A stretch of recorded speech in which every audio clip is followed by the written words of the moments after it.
Hello everyone जय जगन्नाथ। तो आपण मैंने मो वॉइस शुणी ही जापे कि आर आज गोटे कौन हो तो हाँ मत बहुत जोर ठंडा हो जाए मो बो सहित मु कथा हो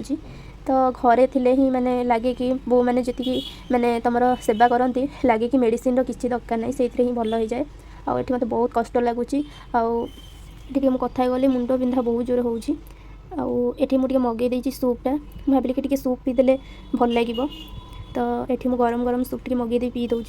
आ भल टे समय लगे तापर को जहाँ से ही लगुच मत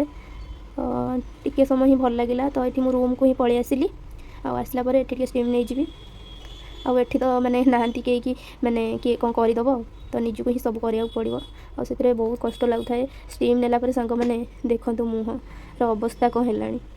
तो ये मुझे आफ्रेश पी दूँ तो यहीटा को मिसेक मुझे 2 थर ही पीली ये भगवान आपको पीला माने 2-3 मिनट ही आर काम देखई दूँ बहुत रिलैक्स ही लगुच।